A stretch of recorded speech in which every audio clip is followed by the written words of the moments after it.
আসসালামু আলাইকুম। সর্বশেষ বাংলা সংবাদে আপনাদের স্বাগত। শুরুতেই সংবাদ শিরোনাম। ক্ষমতার দম্ভে ত্রাসের রাজত্ব কায়েম করেছিল নিক্সন। বাংলাদেশের জনগণ দেখিয়ে দিয়েছে কিভাবে ফ্যাসিবাদ হটাতে হয় পিনাকি। অন্তর্বর্তীকালীন সরকারকে ২-১ বছর দেখতে চাই, যা বলছেন নূর। ক্ষমতার দম্ভে ত্রাসের রাজত্ব কায়েম করেছিল নিক্সন। এক সময়ের প্রভাবশালী সংসদ সদস্য মুজিবুর রহমান চৌধুরী ওরফে নিক্সন চৌধুরী সাবেক প্রধানমন্ত্রী শেখ হাসিনার ভাতিজা হওয়ার সুবাদে নানান অনিয়ম, দুর্নীতি সহ নিজ এলাকায় গড়ে তোলেন ত্রাসের রাজত্ব। বিভিন্ন সময় বিতর্কিত বক্তব্য দিয়ে সামাজিক যোগাযোগ মাধ্যমেও ছিলেন আলোচিত। পদ্মা সেতুর অভিযোগ সামনে এলে যার নাম সবচেয়ে বেশি শোনা যায় তিনি হচ্ছেন নিক্সন চৌধুরী। ক্ষমতার অপব্যবহার করে দেশ ও দেশের বাইরে গড়ে তুলেছেন সম্পদের পাহাড়। ৫ আগস্ট আওয়ামী সরকারের পতনের পর থেকে পালিয়ে আছেন তিনি। এলাকায় আধিপত্য বিস্তারের পাশাপাশি নামে বেনামে বিপুল সম্পদ অর্জন করেছেন সাবেক এমপি নিক্সন চৌধুরী। তার নিজের ও পরিবারের নামে ১০০০ বিঘার বেশি ভূমি মালিকানা রয়েছে ঢাকার পূর্বাঞ্চল, আদাবর, গুলশান ও বনানীতে প্লট ও ফ্ল্যাট। সিঙ্গাপুর, অস্ট্রেলিয়া, কানাডায় রয়েছে বাড়ি। ফরিদপুরে নিজের বাড়িতে বানিয়েছেন আস্ত একটা চিড়িয়াখানাও। জানা যায় ফরিদপুর ৪ আসনের ৩ বারের স্বতন্ত্র সংসদ সদস্য মুজিবুর রহমান নিক্সন চৌধুরী প্রথমে ফরিদপুর জেলা ভাঙ্গা উপজেলা আজিমনগর ইউনিয়নের ব্রাহ্মণপাড়া মৌজার চর অঞ্চল ৩৮ শতক জমি ক্রয় করে বাড়ি করেন। সাবেক প্রধানমন্ত্রী শেখ হাসিনার সঙ্গে আত্মীয়তার সুবাদে তিনি নিজ এলাকায় বাড়তি সুবিধা নিয়ে ফরিদপুর ৪ আসনে ত্রাসের রাজত্ব কায়েম করে। অভিযোগ রয়েছে আড়িয়াল খাঁ নদ ও পদ্মা নদী থেকে অবৈধভাবে বালু তুলে বিক্রি করে হাজার হাজার কোটি টাকা বাণিজ্য করেছেন নিক্সন চৌধুরী। আশপাশের জমির মালিকদের ডেকে বাড়িতে এনে জোর করে ভাঙ্গার সদরপুর সাব রেজিস্ট্রার অফিসে পাঠিয়ে জমি রেজিস্ট্রেশন করে নিয়েছেন। এভাবে প্রায় ১১০০ বিঘা জমি নিজের স্ত্রী ও সন্তান ও ভাইয়ের নামে দলিল করেছেন তিনি। নিক্সন চৌধুরী সিঙ্গাপুর, অস্ট্রেলিয়া, কানাডায় একাধিক বাড়ি ও ফ্ল্যাট ক্রয় করেছেন বলেও অভিযোগ পাওয়া গেছে।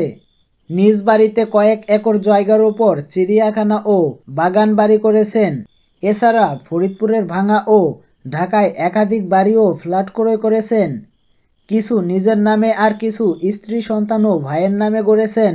আয়কর ফাইল অনুসারে নিক্সন চৌধুরীর নামে ১২-১৪ কোটি টাকা এবং স্ত্রী তারিন হোসেনের নামে ১৭-১৮ কোটি টাকার উপর সম্পদের তথ্য রয়েছে বলে জানা গেছে।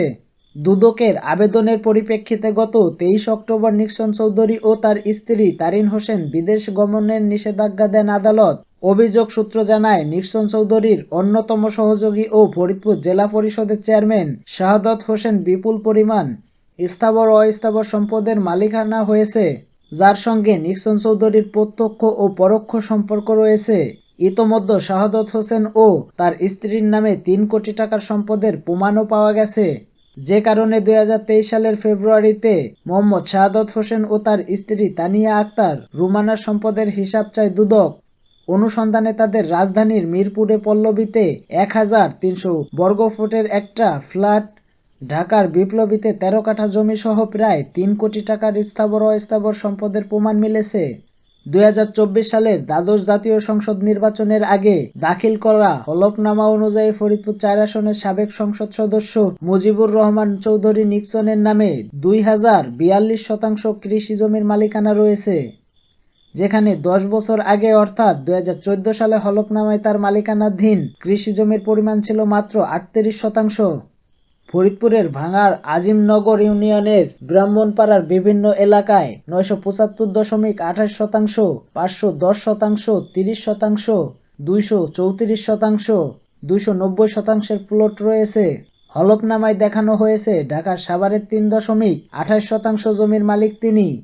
এছাড়া অকৃষি জমির মধ্যে মাদারীপুরের শিবচর হাউজিংয়ে ৫ কাঠা প্লট, দত্তপাড়ায় ০.৩৮ একর, ঢাকার পূর্বাঞ্চলে রাজুকের ৭.৫ কাঠা এবং এছাড়া অকৃষি জমির মধ্যে মাদারীপুরের শিবচরে হাউজিং ৫ কাঠা প্লট, দত্তপাড়ায় 0.38 একর, ঢাকার পূর্বাঞ্চল রাজইউকে 7.5 কাঠা এবং আদাবরে 0.01215 একর জমির উল্লেখ রয়েছে।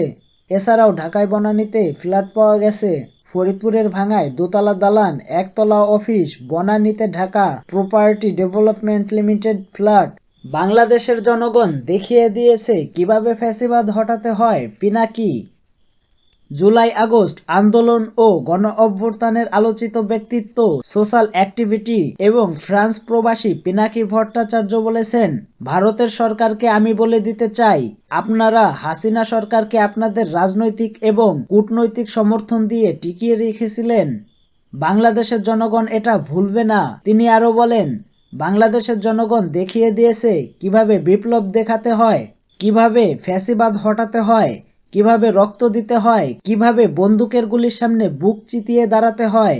আমরা 18 কোটি জনগণ বাংলাদেশের স্বাধীনতা, সার্বভৌমত্ব, জাতীয় মর্যাদা রক্ষা করার জন্য আবু সাঈদের মতো বুক চিতিয়ে দাঁড়াবো ভবিষ্যতে। সম্প্রতি সামাজিক যোগাযোগ মাধ্যমে আলোচিত একটি ভিডিওতে কোনো এক জনসমাবেশে তাকে এসব কথা বলতে দেখা যায়। আওয়ামী শাসনের উপর পিনাকি ভট্টাচার্য ব্যাপক ক্ষেপা। বাংলাদেশের তরুণদের মাঝে তার জনপ্রিয়তা আকাশচুম্বী। বাংলাদেশের বিশাল একটি তরুণ প্রজন্ম তার ভিডিও দেখার জন্য উন্মুখ হয়ে থাকেন। বলা হয়ে থাকে বাংলাদেশে এখন সবচেয়ে ট্রেন্ডি হলেন পিনাকি ভট্টাচার্য। ফ্যাসিবাদ বিরোধী তার প্রত্যেকটি বক্তব্যই এখন ব্যাপক জনপ্রিয়তা পাচ্ছে।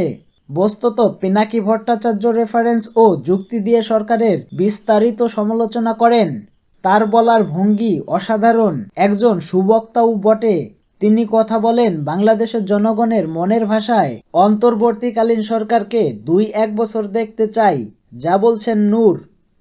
গণ অধিকার পরিষদের কেন্দ্রীয় সভাপতি নুরুল হক নূর বলেছেন, রাজনৈতিক দলের নেতাদের আমরা 53 বছর দেখেছি, কাজেই আর 2-1 বছর প্রফেসর মোহাম্মদ ইউনূসের নেতৃত্বাধীন অন্তর্বর্তীকালীন সরকারকে দেখতে চাই, তারা কি করে। আমাদের বিশ্বাস ডক্টর মোহাম্মদ ইউনূসের যে আন্তর্জাতিক পরিস্থিতি, দেশের ভঙ্গুর অর্থনীতিকে দ্রুত সময়ের মধ্যে টেনে তুলতে পারবেন। তিনি 6টি কমিশন করে দিয়েছেন। যে সংস্কার ছিল এ গণ আন্দোলনের গণ আকাঙ্ক্ষা। এ সংস্কার ব্যতীত কোনো নির্বাচন হবে না। নুরুল হক নূর বলেন, অবশ্য সরকারকে ক্ষমতায় থাকার প্রশ্নে আমরা ব্ল্যাঙ্ক চেক দেব না। পারস্পরিকভাবে সরকারকে আমরা বলে দিতে চাই, আমরা আপনাদের পারফরম্যান্সের ওপর অটো রিনিউয়াল সময় দেব। অর্থাৎ আপনারা ভালো কাজ করবেন, আমাদের সমর্থন পাবেন। জনবিরোধী কর্মকাণ্ড করলে জনগণের বিরুদ্ধে অবস্থান নিলে 1 সেকেন্ডও সময় দেওয়া হবে না। নূর বলেন, 2-1টি রাজনৈতিক দল চায় আওয়ামী লীগ নির্বাচনে অংশগ্রহণ করুক। ছাত্র জনতার রক্তের ওপর পাড়ি দিয়ে আওয়ামী লীগ নির্বাচনে আসবে, আর আমরা কি আঙুল চুষব? আওয়ামী লীগের বিরুদ্ধে কঠোর প্রতিরোধ গড়ে তুলতে হবে। প্রতিটি পাড়া মহল্লায় আওয়ামী লীগ, যুবলীগ, ছাত্রলীগের নাম যারা মুখে নেবে তাদের প্রতিহত করতে হবে। তিনি বলেন, আওয়ামী লীগকে নিষিদ্ধের দাবিতে আমরা প্রয়োজনে ঢাকায় মহাসমাবেশ করব। আপনাদের প্রস্তুতি নেওয়ার আহ্বান জানাচ্ছি। তিনি বলেন, এমপি মন্ত্রী হতে পারবো কিনা সেটা তো আমরা জানি না, আর আমরা এমপি মন্ত্রী হওয়ার জন্য চাঁদাবাজি, ধান্দাবাজিও করার জন্য রাজপথে নামি নাই, সংগ্রাম করি নাই।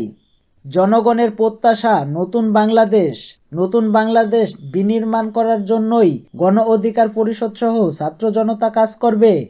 তিনি আরো বলেন, আওয়ামী লীগকে পুনর্বাসনের পক্ষে যারা অবস্থান নেবেন, আমরা বলতে চাই তারা ফ্যাসিবাদের দোসর।